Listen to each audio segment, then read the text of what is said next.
Hello students, कैसे हैं आप सब। आई होप सब बढ़िया होगा, पढ़ाई एकदम बढ़िया चल रही है। तो बेटा आज फिजिक्स का एग्ज़ाम था। पेपर बहुत अच्छा आया है, इतना हार्ड नहीं है, पेपर बहुत अच्छा आया है। पिछले काफ़ी सालों के मुकाबले बहुत अच्छा आसान पेपर था। तो बेटा क्वेश्चन पेपर हमारे पास है 1555/2/1।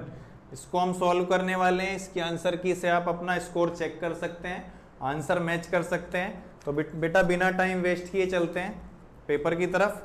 सेक्शन ए पहले सॉल्व करते हैं, 1 मार्क क्वेश्चन। देखो बेटा पहला क्वेश्चन है, the magnitude of electric field due to a point charge object at a distance दी हुई है 4 मीटर पे। बेटा 4 मीटर यानी r इज इक्वल्स टू, पहला क्वेश्चन बता रहा हूं मैं आपको, एमसीक्यू का पहला क्वेश्चन। डिस्टेंस दी हुई है 4 मीटर, उस पर इलेक्ट्रिक फील्ड हमारी दी हुई है 9 न्यूटन पर कूलम। ठीक है। फॉर सेम चार्ज, इसी सेम चार्ज के लिए अगले पार्ट में इलेक्ट्रिक फील्ड हमें दी हुई है 16 न्यूटन पर कूलम, और कितनी डिस्टेंस पर ये फील्ड होगी उसी सेम चार्ज के लिए ये पूछा है बेटा। तो इलेक्ट्रिक फील्ड का फॉर्मूला आप अच्छे जानते हो, k/r²। ठीक है बेटा, इस फॉर्मूले से आप इजीली, देखो हमें r दिया है, e दिया है, e दिया है और r दिया है, यहां से आप चार्ज निकाल सकते हो। और चार्ज बेटा यहां से सॉल्व होकर आएगा हमारे पास 16 × 10⁻⁻9 कूलम, ये आ रहा होगा सबका चार्ज। अब इसी चार्ज को लेके 16 न्यूटन पर कूलम की फील्ड कितनी डिस्टेंस पर होगी वो ये पूछ रहे हैं। तो इसी फॉर्मूले को आप फिर से रिपीट कर दो। चार्ज इस बार आप ये लोगे 16 × 10⁻⁹ कूलम के लिए, यहां से आप r निकाल सकते हो इजीली, जो कि सोल्व होके आ रहा है बेटा 3 मीटर। 3 मीटर यानी c, पहले एमसीक्यू का आंसर है बेटा c, 3 मीटर। ठीक है, आसान सा था, आई होप आपने कर लिया होगा, बिल्कुल फॉर्मूला बेस्ड न्यूमेरिकल था, कोई दिक्कत नहीं थी इसमें। ठीक है बेटा, सेकंड क्वेश्चन की तरफ चलते हैं।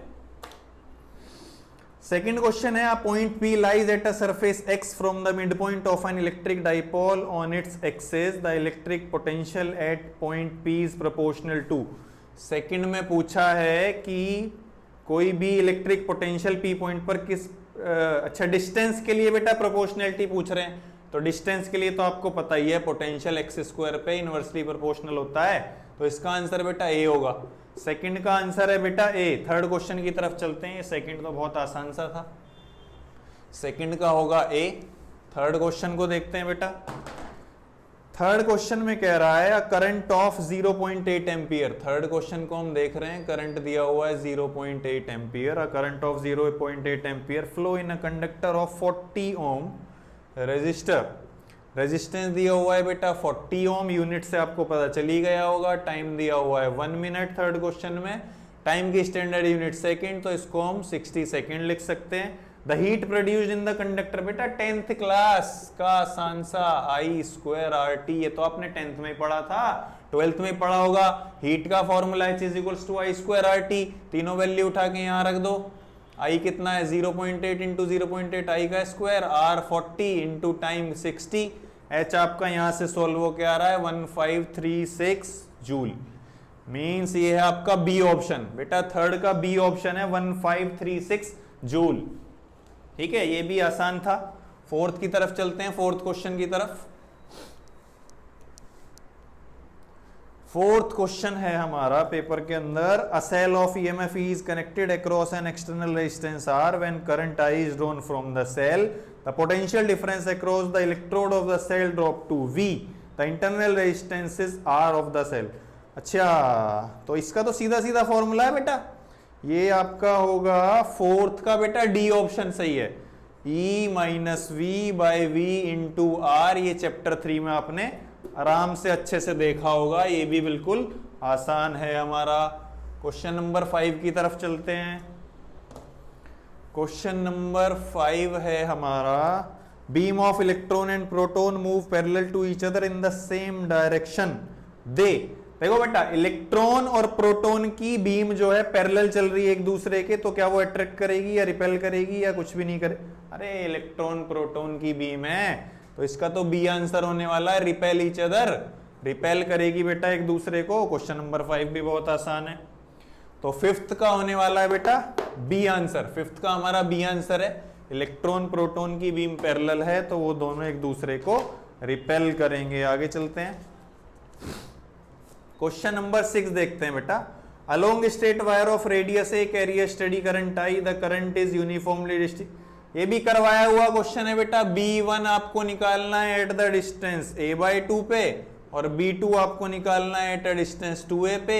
ये क्वेश्चन काफी सैंपल पेपर में भी दिया हुआ था और करवाया हुआ क्वेश्चन है। इसका आंसर आएगा 1 आएगा बेटा। इसका आंसर 1:1 दोनों बराबर आएंगे, क्योंकि एक पूछ रहे हैं a/2 पर, एक 2a पे। ठीक है बेटा। क्वेश्चन नंबर 6 का आंसर है आपका बी। क्वेश्चन नंबर 6 का आंसर है बी। 7th की तरफ चलते हैं। 7th भी बहुत आसान है, थियोरेटिकल है, ऐसे ही आप लोग आंसर बता दोगे इसका। ई इलेक्ट्रिक फील्ड के लिए है, बी मैग्नेटिक फील्ड के लिए है। इन्होंने दिया हुआ E vector B vector electric and magnetic field of an electromagnetic wave, EM wave से है। The direction of propagation of wave, अरे भैया ई और बी किस डायरेक्शन में चलेंगे? ई क्रॉस बी में, ये सबको पता है, सबने पढ़ा होगा, आसान सा है। तो 7th का ये ऑप्शन है बेटा सी। 7th का आंसर है आपका सी। चलो क्वेश्चन नंबर 8 को देखते हैं इसके बाद। क्वेश्चन नंबर 8 है, a ray of monochromatic light propagating in air is incident on the surface of water, which of the following will be the same. अरे भैया एनर्जी, स्पीड, वेवलेंथ और फ्रीक्वेंसी में से क्या सेम होता है जब लाइट एक मीडियम से दूसरे मीडियम में जाती है? इसका आंसर बच्चे को पता है, सी होगा फ्रीक्वेंसी। फ्रीक्वेंसी चेंज नहीं होती मीडियम चेंज होने पर, काफी साल से पढ़ रहे हो। तो ये भी क्वेश्चन बहुत आसान है। 9th क्वेश्चन देखते हैं बेटा। 9th है आपका, beam of light travel from air into medium. Air से कोई लाइट किसी मीडियम में जा रही है, बिल्कुल करेक्ट बात। Its speed and wavelength in the medium, उस मीडियम में उसकी स्पीड दी हुई है, वेलोसिटी 1.5 × 10⁸ मीटर पर सेकेंड। उसकी वेवलेंथ दी हुई है lambda is equals to 230 nanometre respectively. The wavelength of light in air, medium में दोनों चीजें दी हुई हैं और एयर में पूछी है वेवलेंथ, यानी एयर में लैम्डा पूछा है। इसका रिलेशन आपको पता ही होगा बेटा, v1/v2 is equals to λ1/λ2। Velocity f lambda से निकाला था, फ्रीक्वेंसी सेम होती है, याद करो। μ2/μ1 is equals to v1/v2 f λ1/f λ2। ये रिलेशन प्रूफ किया होगा, फ्रीक्वेंसी सेम होती है, कट गया था। तो इस रिलेशन से आप इस क्वेश्चन को इजीली कर सकते हो, है ना। v1 velocity in air 3 × 10⁸ understood है। मीडियम में वेलोसिटी दी हुई है 1.5 × 10⁸। λ1 पूछा है एयर में, λ2 हमें दिया हुआ है 230, ये पूरा कटा 2 जा 230 × 2, λ1 आएगा बेटा 460 नैनोमीटर। देखना जरा कोई आंसर है ऐसा? यस बेटा, इसका आंसर है सी ऑप्शन बिल्कुल करेक्ट है, 460 नैनोमीटर। क्वेश्चन नंबर 10 देखते हैं। 10th है आपका, which one of the following metal does not exhibit emission of electron from its surface when irradiated by visible light. 4 option दिए हुए हैं, इसमें से किस से इलेक्ट्रॉन का एमिशन नहीं हो पाता? इसका आंसर है बेटा बी, सोडियम से। सोडियम से इलेक्ट्रॉनिक एमिशन पॉसिबल नहीं है, विजिबल लाइट रेडिएट इरेडिएट अगर करें, यानी अदर लाइट्स। तो ये भी आसान था, 10वें का बी होगा, सोडियम। 11th क्वेश्चन देखते हैं। Question number 11। क्वेश्चन नंबर 11 है, hydrogen atom make a transition from n is equals to 5 to n is equals to 1, 5वें से पहले में। The wavelength of photon emitted is, तो यहां से जो वेवलेंथ बनी वो इन्होंने कहा लैम्डा, जो की होती है 1/λ is equals to r 1/n1 square minus 1/n2 square. यहां रख दो वैल्यूज, r 1/1 का स्क्वायर माइनस 1/5 का स्क्वायर, ये हो जाएगा आपका r 25 माइनस 1 24/25, यही होगा ना। तो लैम्डा की वैल्यू यहां से आई, या भी छोड़ो ऐसे ही रखो, आगे पूछ क्या रहे हैं ये देखते हैं। The wavelength of photon emitted when it make a transition of, अगर वो n इज इक्वल्स टू 5 से n इज इक्वल्स टू 2 पे जाए तो उसकी वेवलेंथ पूछ रहे हैं इन टर्म्स ऑफ लैम्डा। तो यहां से आप 1/λ डैश निकाल लो, ये हो जाएगा r 1/ सेकेंड पे जा रहा है ना इस बार, 2 का स्क्वायर माइनस 1/5 का स्क्वायर, ये हो जाएगा 1/λ dash is equals to r 25 और 4 का एलसीएम 100, ये हो जाएगा 25 माइनस 4 यानी 1/λ' इज इक्वल्स टू r 21/100। यहां से r की वैल्यू निकाल के बेटा यहां पुट कर दो, यहां से r की वैल्यू निकालोगे अगर तो ये होगी 25/24 लैम्डा। इसको यहां पुट कर दो 1/λ' की जगह r की वैल्यू 25/24 लैम्डा इंटू 21/100, ये कटा 25 चौका 100, ये 4 के टेबल में आ जाएगा, 8 जा 7 जा, तो ये लगभग 8 4 जा 32/7 लैम्डा। इसका आंसर है 32/7 लैम्डा यानी डी ऑप्शन बेटा। क्वेश्चन नंबर 11 का आंसर मैंने पूरा निकाल दिया है, आंसर आया 32/7 लैम्डा यानी डी ऑप्शन इसका बिल्कुल करेक्ट है, 32/7 लैम्डा। क्वेश्चन नंबर 12 की तरफ चलते हैं।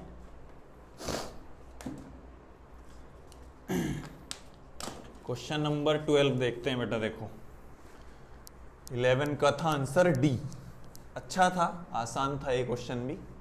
ये फॉर्मूला आप अच्छे से जानते ही हो वेवलेंथ का स्पेक्ट्रम में, हाइड्रोजन स्पेक्ट्रम में, तो आपने ये कर दिया होगा, आई होप बहुत अच्छे से किया होगा। चलो आगे चलते हैं। The curve of binding energy, 12th question है। The curve of binding energy per nucleon as a function of atomic mass number has a sharp peak for helium nucleus. बिल्कुल होती है।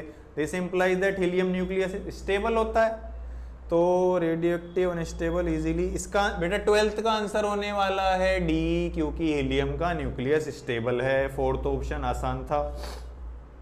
इन an extrinsic semiconductor, 13th question देखो। In an extrinsic semiconductor the number density of hole NH दिया हुआ है 4 × 10⁻20 per metre cube. If the number density of intrinsic carrier Ni दिया हुआ है 1.2 × 10⁻15 per metre cube. The number density of electron यानी Ne पूछा है, कितना होगा? फॉर्मूला आपको याद होगा इसका, NH Ne number of hole into number of electron is equals to number of intrinsic carrier का स्क्वायर। यहां से आप इजीली Ne की वैल्यू निकाल सकते हो, जो कि आएगी 3.6 × 10⁻9 पर मीटर क्यूब। इस फॉर्मूले में आप ये दोनों वैल्यू रख देना, सॉल्व कर देना, बहुत आसान सी बात है। ये था आपका सी ऑप्शन बेटा, 13th का सी ऑप्शन बिल्कुल करेक्ट है। क्वेश्चन नंबर 14 देखो। Piece of copper and of silicon are initially at room temperature, both are heated. अच्छा, कॉपर का पीस है, सिलिकॉन का पीस है, दोनों को हीट कर रहे हैं। कंडक्टिविटी पे क्या फर्क पड़ेगा? कंडक्टिविटी, रेजिस्टिविटी कॉपर की घटेगी, सिलिकॉन की बढ़ेगी, तो कंडक्टिविटी रेसिप्रोकल का अपोजिट होता है बेटा। तो इसका ऑप्शन जाने वाला है 14 का आंसर है सी बेटा। कॉपर की कंडक्टिविटी इंक्रीज होगी टेम्परेचर बढ़ाने से और सिलिकॉन की डिक्रीज होगी, क्योंकि ये सेमीकंडक्टर है और कॉपर कंडक्टर है। तो 14th का है बेटा सी। आई होप ये भी आपने अच्छे से कर लिया होगा। क्वेश्चन नंबर 15 बहुत ही आसान सा क्वेश्चन है। The formation of depletion region in PN junction diode. PN junction diode में डिप्लीशन रीजन फॉर्म होने का क्या रीजन होता है? इलेक्ट्रॉन और होल्स का डिफ्यूजन होना, यानी 15th का है बी। क्वेश्चन नंबर 15 का आंसर है B, diffusion of both electron and hole. तो ये थे हमारे 15 MCQ। आई होप अच्छा स्कोर आपने किया होगा। आंसर्स अपने मैच आप कर सकते हो, सारे मैंने 15 के 15 MCQ आपको बता दिए और सॉल्व कर दिए। पेपर ज़्यादा हार्ड है नहीं, आसान पेपर है। अब चलते हैं असर्शन रीजन की तरफ। क्वेश्चन नंबर 16 है AR assertion reason question. Assertion है डायमैग्नेटिक सब्सटेंस एग्जिबिट मैग्नेटिज्म, बिल्कुल करेक्ट। रीजन है diamagnetic material do not have permanent magnetic dipole movement, बिल्कुल करेक्ट, पढ़ाया हुआ है। देखो बेटा 16 का असर्शन भी करेक्ट है, रीजन भी करेक्ट है, और रीजन जो है करेक्ट एक्सप्लेनेशन है असर्शन का, तो इसका आंसर होगा A is true and R is true and R is correct explanation of A. तो 16 का ए होगा। ऐसे ही 17 देखते हैं। Work done in moving a charge around a closed path is an in an electric field is always zero, work zero होता है, बिल्कुल correct बात है। Electrostatic force is a conservative force, वो पाथ पर डिपेंड नहीं करती, करेक्ट रीजन है भैया। असर्शन भी ठीक है, रीजन भी ठीक है, करेक्ट एक्सप्लेनेशन है। 17th का भी ए होने वाला है। Because electrostatic force is a conservative force which does not depend on path. 18th देखते हैं बेटा, क्वेश्चन नंबर 18, ये भी असर्शन रीजन है। In Young's double slit experiment all fringes are of equal width, बिल्कुल करेक्ट बात है।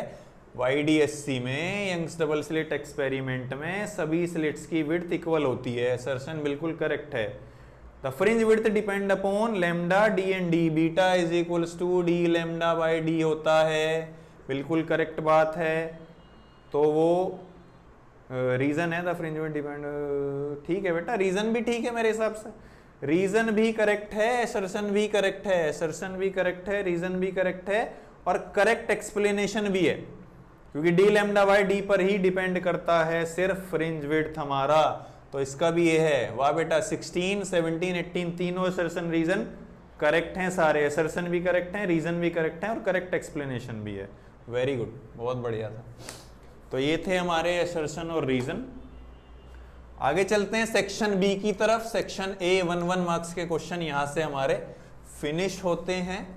सेक्शन बी देखते हैं बेटा, section number B, section number B यहां से हमारे 2 मार्क्स क्वेश्चन है। क्वेश्चन नंबर 19, पहला ही क्वेश्चन है, briefly explain why and how a galvanometer is convert. Galvanometer को एमीटर में कन्वर्ट करना है, कहते कहते पूरा साल हो गया। मूविंग कॉइल गैल्वेनोमीटर और उसकी कन्वर्जन जरूर एग्जाम में करके जाना, बताया था इंपॉर्टेंट है और एग्जाम में आई है। आई होप आपने अच्छे से की होगी, इसको फिर से प्रूफ कराने की कोई जरूरत नहीं है, आपने कर लिया होगा, ये बहुत आसान क्वेश्चन है। क्वेश्चन नंबर 20 की तरफ चलते हैं। क्वेश्चन नंबर 20 भी बेटा बहुत आसान है। How are infrared wave produce, infrared कैसे प्रोड्यूस होती हैं वो बताना है ना। क्यों इन्हें हीट वेव कहते हैं ये बताना है, और उसके फिर 2 यूज बताने हैं। इलेक्ट्रोमैग्नेटिक वेव के यूजेस और कैसे प्रोड्यूस होती हैं ये भी मैंने आपसे कहा था, बहुत इंपॉर्टेंट है। ये भी सब बच्चों ने कर लिया होगा बहुत आराम से। थियोरेटिकल क्वेश्चन है, आसान क्वेश्चन है। इसके और में दिया हुआ है एक्सरे कैसे प्रोड्यूस होती हैं और उसके भी 2 यूजेस बताने हैं। दोनों ही क्वेश्चन यूजेस से हैं, बताया था इंपॉर्टेंट है। आई होप किया होगा क्वेश्चन नंबर 20 आपने। चलो, ये तो दोनों क्वेश्चन आसान थे, 19वां भी 20वां भी, दोनों थियोरेटिकल थे, दोनों ही बताए थे मैंने, इंपॉर्टेंट हैं। अगर आपने मेरी इंपॉर्टेंट टॉपिक्स वाली वीडियो देखी है तो काफी कुछ 90% जो है काफी कुछ उसमें से मिला है बेटा। इंपॉर्टेंट टॉपिक वाली वीडियो जो भी मैंने 7-8 दिन पहले डाली थी उससे काफी टॉपिक्स एग्जाम में आए हैं। तो क्वेश्चन नंबर 21 की तरफ चलते हैं। एक प्लेनो कॉन्वेक्स लेंस दिया हुआ है, एक प्लेनो कॉनकेव लेंस दिया हुआ है। लेंस मेकर फॉर्मूला आप इसमें लगा दोगे और इजीली इसका आंसर आ जाएगा, करवाने की कोई ज़रूरत नहीं है। बहुत क्वेश्चन ऐसे करवाए थे। दोनों लेंस के बीच में 20 सेंटीमीटर जो है डिस्टेंस दी हुई है। लेंस मेकर फॉर्मूला आप इसमें लगाएंगे और आंसर आ जाएगा। बहुत आसान है, ये भी करवाया हुआ क्वेश्चन है। ऐसे क्वेश्चन मैंने बहुत करवाए हैं, वीडियो में देख सकते हो रे ऑप्टिक्स की जाके। तो 2 नंबर के क्वेश्चन तो काफी आसान है बेटा। 19वां बहुत आसान था, 20वां 21वां। क्वेश्चन नंबर 22 की तरफ चलते हैं। क्वेश्चन नंबर 22 में रीजंस देने हैं। रीजन वाला क्वेश्चन थोड़ा सा टिपिकल ट्रिकी होता है। पूछा क्या है, what happen to the interference pattern when 2 coherent source, 2 coherent source हैं। पहला है अगर वो बहुत ज्यादा इनफाइनाइटली क्लोज आ जाएं, बहुत ज्यादा क्लोज आ जाएं तो क्या होगा, रीजन बताना है। तो क्या होगा, बहुत अगर 2 coherent source of light, coherent source of light अगर 2 बहुत पास आ जाएं तो इसमें क्या होगा, कोई भी इंटरफेरेंस पैटर्न डिटेक्ट नहीं होगा। No interference pattern detected. भाई अगर 2 कोहेरेंट सोर्स बहुत ज्यादा पास आ जाएं तो उसमें कोई भी इंटरफेरेंस पैटर्न डिटेक्ट नहीं कर पाओगे। पहले का आंसर तो ये है। सेकंड देखते हैं, सेकंड क्या पूछा है, when 2 coherent source are far apart from each other. अगर 2 कोहेरेंट सोर्स एक दूसरे से बहुत दूर चली जाएं तो क्या होगा, अरे बहुत दूर चली जाएं तो फ्रिंज विड्थ बहुत छोटा हो जाएगा। Fringe width become very very small, fringe width बहुत छोटा हो जाएगा। आई होप दोनों आंसर आपने कर लिए होंगे। बहुत आसान था, ये भी इतना हार्ड नहीं कह सकते। थोड़ा रीजन वाले तो थोड़े देखो ट्रिकी होते ही हैं, रीजन देना होता है उसमें। तो ये तो वही रीजन तो वही बच्चा दे सकता है इसने डीप नॉलेज हो, जिसने अच्छे से वो चैप्टर पढ़ा हो। चलो क्वेश्चन नंबर 23 देखते हैं। क्वेश्चन नंबर 23 भी आपका थ्योरेटिकल है, आसान है, ये भी सब बच्चों ने कर लिया होगा। What is meant by ionisation energy? किसी भी इलेक्ट्रॉन को एमिट कराने के लिए जितनी भी मिनिमम एनर्जी चाहिए होती है वो आयनाइजेशन एनर्जी है। सबने लिख ली होगी definition. Right it's value for hydrogen atom. Hydrogen atom के लिए आयनाइजेशन वैल्यू 13.6 इलेक्ट्रॉन वोल्ट, रटवाई हुई है, बिल्कुल याद है आपको, यूज भी करी है। और में देखते हैं, और में क्या है, define the term mass defect. वैसे तो आप लोगों ने आयनाइजेशन एनर्जी वाला ऊपर वाला ही किया होगा, फिर भी मैं और वाला बता देता हूं। मास डिफेक्ट पूछा है, क्या है मास डिफेक्ट? आप बता सकते हो जो हमारा जितना भी हमारा मास होता है, मेजर्ड मास और जो मास एपरेंट मास होता है उसके में जो डिफरेंस होता है, दैट इज मास डिफेक्ट। और how is it related to stability of nucleus? Stability of nucleus से कैसे रिलेट करता है, क्योंकि वही फॉर्मूला ही लिखना है, इसमें भी वही बात हो गई, डिफाइन कर दो, फॉर्मूला लिख दो। Mass defect is equals to the difference of sum of masses and measured atomic mass. ये हो जाएगा आपका 23, बहुत आसान है, कर लिया होगा। 24th क्वेश्चन देखते हैं। 24th क्या है? Diagram work.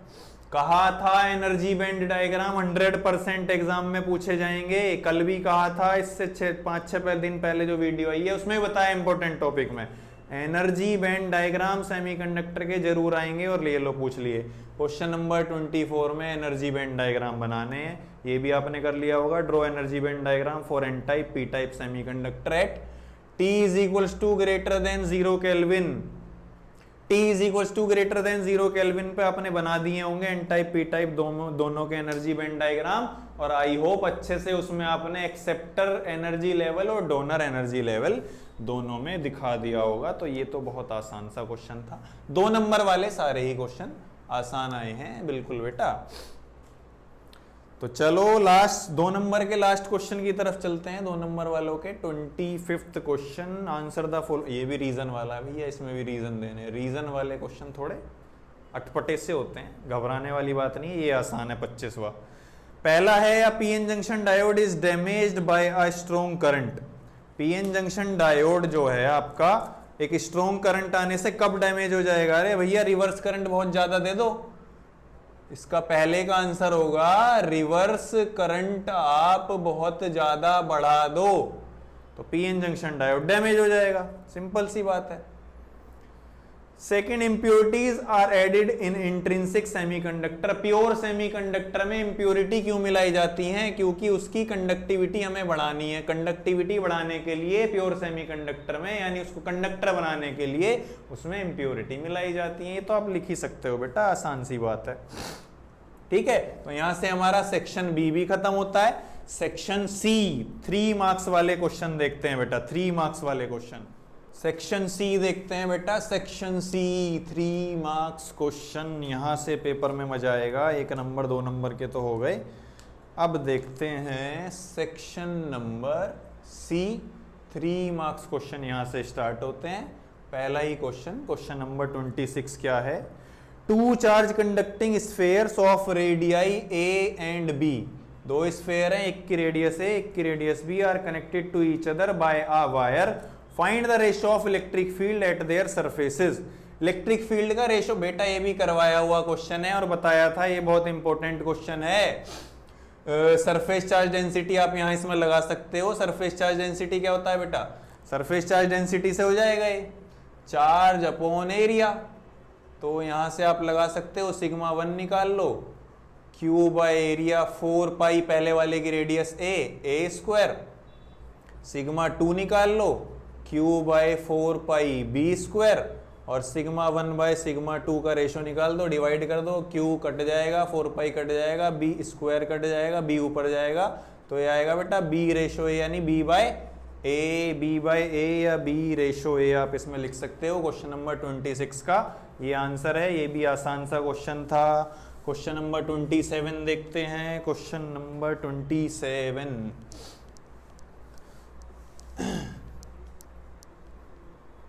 3 मार्क्स का पहला क्वेश्चन। 26वां तो आसान था बेटा। 27वां देखते हैं। Define current density, relaxation time. कितनी बार मैंने कहा था ड्रिफ्ट वेलोसिटी अच्छे से पढ़ के जाना। करंट डेंसिटी क्या होता है, रिलैक्सेशन टाइम क्या होता है, ये बताना है। आई होप आपने बता दिया होगा बिल्कुल अच्छे से। ये है आपका question number 27। Question number 27 current density define करनी है, कर दी होगी। रिलैक्सेशन टाइम करना है टाओ, ये भी कर दिया होगा, करवाया हुआ क्वेश्चन है। Drive N expression for resistivity of conductor in terms of number of density of charge carrier in conductor and relaxation time। ये भी मैंने आपसे कहा था ड्रिफ्ट वेलोसिटी के सारे रिलेशन पढ़ के जाना। तो यहां आपसे रेजिस्टिविटी का रिलेशन पूछा है in terms of number of charge carrier N की टर्म में और रिलैक्सेशन टाइम टाउ की टर्म में। रेजिस्टिविटी को आप इजीली प्रूफ कर सकते हो, प्रूफ करवाया भी था, m/n/e² टाउ ये रिलेशन होता है। ये रिलेशन इसमें प्रूफ करना था। 3 नंबर यहां आपको आराम से मिल जाएंगे क्वेश्चन नंबर 27 में। क्वेश्चन नंबर 27 में बस यही करना था। 28 की तरफ चलते हैं। Question number 28। क्वेश्चन नंबर 28 कहा था मैंने एसी से न्यूमेरिकल आएगा एलसीआर पे या सीआरसी सर्किट पे या आरएल सर्किट पे। देखो आरसी सर्किट पे आखिरकार न्यूमेरिकल आ ही गया। आर दिया हुआ है 200 ओम, सी दिया हुआ है 50/पाई, इसके अलावा ई नोट दिया हुआ है आपका 100 वोल्ट, फ्रीक्वेंसी आपकी दी हुई है 50 हर्ट्ज। आसान सा। मैंने क्या कहा था, चैप्टर नंबर 7 से कोई भी क्वेश्चन घुमा के नहीं पूछा जाएगा, सीधा सीधा न्यूमेरिकल पूछा जाएगा और सीधा सीधा न्यूमेरिकल ही पूछा गया है। Z निकालना है, एक तो इंपीडेंस आपका होता है √r² प्लस XC का स्क्वायर। XC आप लोग जानते ही हैं 1/2 FC, यहां से XC आ जाएगा, देन Z आ जाएगा। इंपीडेंस पूछा है। सेकंड पार्ट में फेज एंगल पूछा है, ये भी आप जानते ही हैं cos φ = r/√r² प्लस XC का स्क्वायर, यानी r/z होता ही है। Z आप यहां से निकाल ही लोगे, हो गया क्वेश्चन। सी पार्ट में वोल्टेज अक्रॉस रजिस्टर, रजिस्टर के अक्रॉस वोल्टेज आप निकाल ही दोगे। तो क्वेश्चन नंबर 28 बिल्कुल बेटा छपा छपाया आरसी सर्किट का छपा छपाया न्यूमेरिकल है और बिल्कुल आसान फॉर्मूला बेस्ड, कोई कुछ भी ट्रिकी नहीं है इसमें। आई होप ये भी आपने कर लिया होगा। क्वेश्चन नंबर 29 की तरफ चलते हैं बेटा। क्वेश्चन नंबर 29 है आपका डिफाइन क्रिटिकल एंगल। ये लो question number 29, critical angle define करना है जब आपका एंगल ऑफ इंसिडेंस जो है क्रिटिकल कब होता है, जब दोनों के बीच से निकल जाए, यानी आर जो है 90 डिग्री बन रहा हो, इसको क्रिटिकल एंगल बोलते हैं। अच्छे से आपको पता ही है, TIR में पढ़ाया ही था। इसके अलावा TIR क्या होता है ये भी डिफाइन करना है, ये भी आपने कर दिया होगा। टोटल इंटरनल रिफ्लेक्शन, जब हमारा इंसिडेंस एंगल क्रिटिकल एंगल से ज्यादा होता है तो वो सेम मीडियम में वापस आ जाती है। TIR भी आपने बता दिया होगा। Obtain the relation between critical and refractive index और क्रिटिकल एंगल का रिलेशन मैंने कहा था इंपॉर्टेंट है, μ = 1/sin IC। ये भी आपने बहुत अच्छे से प्रूफ कर दिया होगा। क्वेश्चन नंबर 30 की तरफ चलते हैं। पेपर बहुत ही आसान है बेटा, पेपर तो आसान है। कह दो सर आपके लिए तो आसान होता है, हम बच्चों के लिए थोड़ी ना है बेटा। जो जो बताया था सब आया है। पेपर आसान है, बढ़िया पेपर है। आसान नहीं मतलब बढ़िया पेपर है, करने लायक पेपर है, सब कुछ किया होगा आपने। 30 क्वेश्चन पे चलते हैं। क्वेश्चन नंबर 30वां, डिस्टिंग्विश बिटवीन फ्यूजन फ्यूजन। अरे भैया न्यूक्लियर फ्यूजन फ्यूजन में डिफरेंस सबने किया होगा ये क्वेश्चन। न्यूक्लियाई से मैंने कहा था फ्यूजन फ्यूजन जरूर पढ़ के जाना। बाइंडिंग एनर्जी पर न्यूक्लियन में इनका क्या रूल है एनर्जी में, दे वो भी बता दिया होगा आपने। एक ही बात है, वो तो उस डिफरेंस में आई गया, उसी को सेकंड पार्ट में फिर एक्सप्लेन करना है, कर दिया होगा। ये क्वेश्चन भी बहुत आसान था, थियोरेटिकल क्वेश्चन था। न्यूक्लियाई से फ्यूजन फ्यूजन मैंने कहा ही था, इंपॉर्टेंट है, आएगा एग्जाम में। तो यहां से हमारे 3 नंबर के क्वेश्चन भी खत्म होते हैं और अब हम चलते हैं अपने सेक्शन डी पर, जो कि हर पेपर में सबसे आसान होता है क्योंकि 5 मार्क्स क्वेश्चन होते हैं इसमें। Section D 5 marks question. Question number 31, पहला ही question, use Gauss law to obtain an expression for electric field due to a infinitely long straight wire. लिख के दी थी गॉस की फर्स्ट एप्लीकेशन, यानी गॉस की तीनों एप्लीकेशन करके जाना। 100% एग्जाम में आएगी और आ गई, हर साल आती है। अरे भैया टीचर मैं हूं या कोई और हो, सब बताते हैं, करना तुम्हें है। गॉस की पहली एप्लीकेशन आई है एग्जाम में 5 नंबर में, पहले पार्ट में कर दी होगी आपने। सेकंड पार्ट में कह रहा है infinitely long positive charge straight wire has a linear charge density lambda and electron is revolving in a circle with a constant speed such that the wire passes through the centre is perpendicular to the plane of circle. Find the kinetic energy of, अरे kinetic energy निकालनी है कितनी होगी, तो यहां से आपने first application से एनर्जी तो बेटा निकाल ही ली होगी, lambda upon 2 pi epsilon naught R. Energy तो ये निकाल ही ली होगी फर्स्ट एप्लीकेशन की। काइनेटिक एनर्जी पूछ रहा है, काइनेटिक एनर्जी पूछ रहा है तो इलेक्ट्रोस्टैटिक फोर्स और आप सेंट्रीपिटल फोर्स इसमें इक्वल रख सकते हो, क्योंकि उसने कहा है सर्कुलर ऑर्बिट में घूम रहा है सर्कल की फॉर्म में, तो सेंट्रीपिटल फोर्स mv²/r और इलेक्ट्रोस्टैटिक फोर्स को इक्वल रख दो। E की वैल्यू ये आपने निकाली थी, इसको सीधा सीधा उठा के यहां पुट कर दो, λ/2 pi epsilon naught r is equals to mv²/r। r से r खत्म, mv² की वैल्यू आई E λ/2 पाई एप्सिलॉन नॉट। ठीक है बेटा। अब काइनेटिक एनर्जी तो हाफ mv² होता है, तो हाफ से इधर मल्टीप्लाई करो, हाफ से इधर मल्टीप्लाई कर दो, ये हो गया आपका काइनेटिक एनर्जी। E λ/2 2 जा 4 पाई एप्सिलॉन नॉट, ये आंसर आपका आ गया होगा 31st के सेकंड पार्ट का। थर्ड पार्ट पूछा है काइनेटिक एनर्जी और लैम्डा। देखो काइनेटिक एनर्जी जो हमारे निकल के आई है इसमें और लैम्डा में ग्राफ बनाना है, आपको सीधा सीधा दिख रहा है इसी फॉर्मूले से, डायरेक्टली प्रोपोर्शनल है, तो सीधा अपना लैम्डा काइनेटिक एनर्जी, ये हो गया डायरेक्टली प्रोपोर्शनल का ग्राफ सी पार्ट, 31st का सी पार्ट। 5 नंबर पूरे मिल जाएंगे इसमें, पहले में गॉस थ्योरम की फर्स्ट एप्लीकेशन प्रूफ, दूसरे में काइनेटिक एनर्जी और तीसरे में ग्राफ। 5 नंबर का आसान सा क्वेश्चन था बेटा, आई होप ये आपने किया होगा। क्वेश्चन नंबर अच्छा, इसका और पार्ट भी है, और पार्ट कंसीडर टू, वैसे तो पहला ही पार्ट आसान है, सबने यही किया होगा, फिर भी दूसरा बता देता हूं। दूसरे में 2 पॉइंट चार्ज दिए हुए हैं, एक 0,0 पे रखा है, एक 1,0 पे रखा है। Is there a point on the line joining them at which the electric field is 0। अरे भैया इलेक्ट्रिक फील्ड 0 इक्वल रख दो दोनों के लिए, आर की वैल्यू आ जाएगी, किस पॉइंट पे होगी ये पूछा है। ये क्वेश्चन बहुत किए हैं, बहुत किए ना ये क्वेश्चन। उसके बाद सेकंड में पूछ, अच्छा और में अभी और भी है, सेकंड पार्ट भी है, state the significance of negative value of electrostatic potential energy of a system. अगर किसी सिस्टम में इलेक्ट्रोस्टैटिक पोटेंशियल एनर्जी नेगेटिव आ रही है तो इसका मतलब क्या है, इसका मतलब है इलेक्ट्रिक फील्ड के अगेंस्ट वर्क हुआ है, ये लिखना था बस। वर्क जो है इलेक्ट्रिक फील्ड के अगेंस्ट हुआ है, इसलिए तो एनर्जी नेगेटिव आ रही है, ये आपने लिख दिया होगा अगर और वाला पार्ट आपने अटेम्प्ट किया है, वैसे तो गॉस थ्योरम वाला ही किया होगा। इसके अलावा इसमें एक ट्राइंगल दिया हुआ है, इक्विलेटरल ट्राइंगल है, साइड दी हुई है, तीनों साइड, तीनों कॉर्नर पे चार्जेस दिए हुए हैं, एनर्जी पूछिए, एनर्जी का फॉर्मूला आपने लगा ही दिया होगा, K(Q1 Q2/R), यहां से आप निकाल सकते हो, एनर्जी आपने निकाल ली होगी। वैसे तो मुझे उम्मीद है 99% बच्चों ने ऊपर वाला गॉस थ्योरम वाला ही अटेम्प्ट किया होगा। चलो क्वेश्चन नंबर 32 देख लेते हैं। क्वेश्चन नंबर 32 में कह रहा है define coefficient of self induction. अरे भैया सेल्फ इंडक्शन एल को डिफाइन करना था, सबने कर लिया होगा। Obtain an expression for self inductance in term of L A N. अरे एल का फॉर्मूला ड्राइव करना था इन टर्म्स ऑफ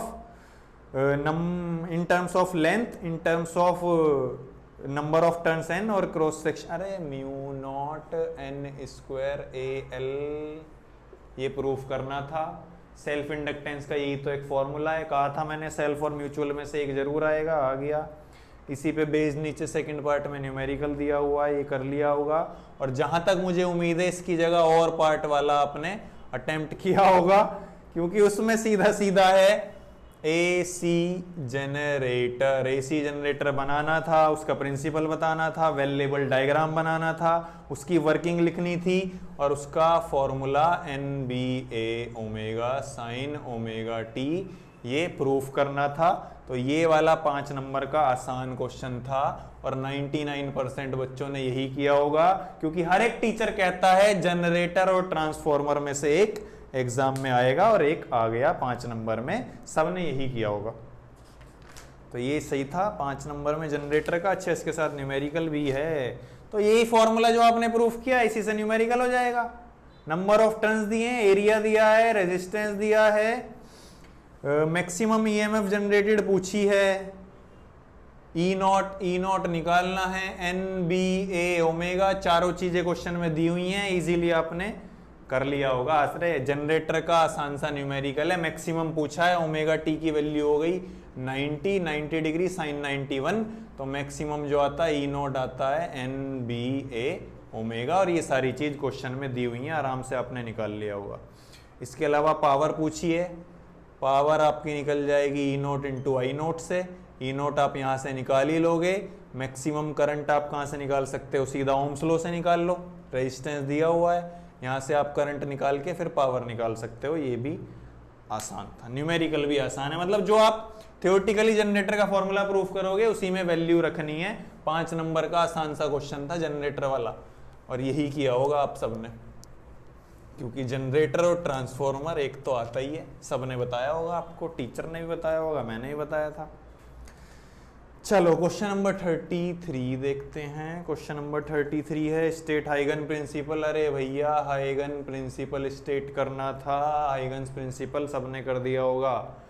हाइगन से रिफ्लेक्शन प्रूफ करना था, करवाया था, एक प्लेन आया, प्लेन गया, I = R प्रूफ कर दो, रिफ्लेक्शन प्रूफ हो गया। कहा था रिफ्लेक्शन और रिफ्रैक्शन हाइगन प्रिंसिपल से करके जाना, एक जरूर एग्जाम में आएगा। देखो रिफ्लेक्शन आ गया है, ठीक है। इसके अलावा सेकंड पार्ट में कह रहा है concave mirror of focal length 12 centimetre, minus में होती है कॉनकेव की, forms a 3 times magnified image, virtual तो प्लस का 3, और ऑब्जेक्ट डिस्टेंस u निकालना है। 10th क्लास का आसान सा क्वेश्चन है। फोकल लेंथ दी हुई है, मैग्निफिकेशन दिया हुआ है, मैग्निफिकेशन का फॉर्मूला -v/u, फोकल लेंथ का 1/v + 1/u, दोनों का रिलेशन आराम से निकालो और u निकाल दो, f दिया हुआ है, m दिया हुआ है, हो जाएगा। ये आसान क्वेश्चन है बिल्कुल, इसके साथ ही है, तभी इन दोनों को मिला के 5 नंबर का बनता है, आसान क्वेश्चन है बिल्कुल। और इसके और में रिफ्रैक्टिंग टाइप टेलीस्कोप जो है बनाना है, यानी कंपाउंड नहीं टेलीस्कोप बनाना है बेटा, एस्ट्रोनॉमिकल टेलीस्कोप इसमें बनाना है, बना दिया होगा। उसकी मैग्नीफाइंग पावर प्रूफ करनी है, कर दी होगी। रिफ्लेक्टिंग क्यों रिफ्रैक्टिंग से अच्छा होता है, रे ऑप्टिक्स में मैंने कहा था, ये एग्जाम में हर साल पूछा जाता है, इस साल भी आया, पिछले साल भी, हर साल आता है।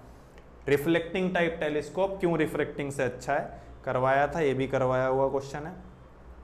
इसके बी पार्ट में दिया हुआ है focal length of objective 1 centimetre, focal length of eyepiece 2.5 centimetre दी हुई है, मैग्निफिकेशन 300 दिया हुआ है, मैग्नीफाइंग पावर। पूछा क्या है, ट्यूब लेंथ पूछी है बेटा, माइक्रोस्कोप की लेंथ पूछी है, कंपाउंड माइक्रोस्कोप का क्वेश्चन है, सेकंड पार्ट 33 के और वाले का सेकंड पार्ट। ऑब्जेक्टिव की फोकल लेंथ दी हुई है, आईपीस की दी हुई है, मैग्नीफाइंग पावर दी हुई है और लेंथ पूछी है। तो मैग्नीफाइंग पावर का फॉर्मूला आपको याद होगा, लेंथ की टर्म में L × D/FO × FE, ये भी दिया हुआ है। डी की वैल्यू 25 सेंटीमीटर फिक्स होती है, डिस्टिंक्ट विजन, ये भी दिया, ये भी दिया, यहां से आप इजीली L की वैल्यू निकाल सकते हो। 5 नंबर के तीनों क्वेश्चन बहुत आसान आए हैं बेटा, पेपर बहुत अच्छा है, अच्छा स्कोर किया होगा आपने। 5 नंबर वाला भी ये लो मैंने पूरा सोल्व करा दिया। अब क्या बचा पेपर में, केस स्टडी। चलो केस स्टडी को भी देख लेते हैं। Section number E, 4 marks question, case study. Question number 34 है हमारा। पहले consider the experimental setup shown in diagram.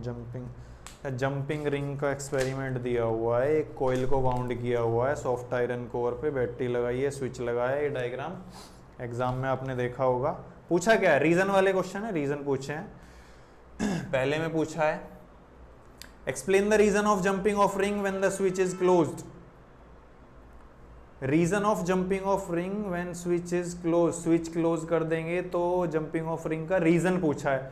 अरे स्विच क्लोज कर दोगे तो इंड्यूस्ड करंट जो है रिंग में फ्लो करने लगेगा to the direction of counter, है ना। इंड्यूस्ड करंट इसका रीजन है। इंड्यूस्ड करंट, जैसे ही आप सर्किट को क्लोज करोगे तो करंट फ्लो करना स्टार्ट कर देगा, जिससे एक इंड्यूस्ड करंट उत्पन्न होगा जो कि सोलेनोइड के करंट की डायरेक्शन में होगा, जिससे करंट बढ़ जाएगा और रिंग जंपिंग का ये रीज़न हमारा बन जाएगा। ये थोड़ा सा टिपिकल था, है ना। जंपिंग रिंग जनरली हम क्लास में डिस्कस नहीं करते। What will happen if the terminal of battery are reversed? Battery के टर्मिनल रिवर्स कर दिए जाएं तो करंट की डायरेक्शन भी रिवर्स हो जाएगी। ये वाला पार्ट आपने जरूर कर दिया होगा। एक्सप्लेन, इससे होगा क्या, इससे होगा क्या, जो पोलैरिटी बन रही थी, पोलैरिटी जो बन रही थी वो अपोजिट हो जाएगी। अरे करंट की डायरेक्शन रिवर्स हो गई, पोलैरिटी रिवर्स हो जाएगी। थर्ड पार्ट में पूछा है एक्सप्लेन द टू लॉ। इससे हमने दो लॉ कौन से अच्छा, अरे भैया चैप्टर याद करो, कौन सा चैप्टर है ये? चैप्टर नंबर 6 है EMI। उसी में तो हमने पढ़े थे सोलेनॉइड वगैरह। तो EMI इलेक्ट्रोमैग्नेटिक इंडक्शन में कौन से दो लॉ हमने पढ़े थे? फैराडे लॉ और लेंज लॉ की बात कर रहे हैं, ये उनको एक्सप्लेन करना है। फैराडे लॉ आपने लिख दिया होगा, लेंज लॉ लिख दिया होगा, आसान है। और मैं पूछ रहे हैं explain briefly various ways to increase the strength of magnetic field. Solenoid से जो मैग्नेटिक फील्ड बन रही है उसको इंक्रीज कैसे किया जा सकता है? करंट बढ़ा दो, उसमें लेंथ बढ़ा दो, नंबर ऑफ टर्न्स बढ़ा दो। ये बच्चों वाला क्वेश्चन है, आसान सा क्वेश्चन है, इसका आंसर आपने दे दिया होगा ऊपर वाले की जगह, नीचे वाला आसान है, ये कर लिया होगा आपने। तो क्वेश्चन नंबर 34 था ये। क्वेश्चन नंबर 35 में आपका स्टॉपिंग पोटेंशियल और करंट का ग्राफ दिया हुआ है। किसकी फ्रीक्वेंसी ज्यादा होगी ABCD में से? ये आपने देख ही लिया होगा, क्यों होगी वो भी आपको पता ही है। फोटो इलेक्ट्रिक इफेक्ट से ये क्वेश्चन है। Question number 35 photo electric emission या फोटो इलेक्ट्रिक इफेक्ट से ग्राफ दिया हुआ है स्टॉपिंग पोटेंशियल का। उसमें ABCD 4 बीम दी हुई हैं। किसकी फ्रीक्वेंसी ज़्यादा होगी बता दिया होगा आपने, किसकी वेवलेंथ ज़्यादा होगी बता दिया होगा। Which light beam eject photo electric with maximum momentum, maximum किसका होगा? ये तो सारे एक ही उसी रिलेशन से ही हैं, ये तो कर लिया होगा आपने। तो कुल मिला के बेटा पेपर जो है इतना हार्ड नहीं कह सकते, पेपर आसान था। पूरे पेपर का जनरल डिस्कशन मैंने आपके साथ कर लिया, है ना।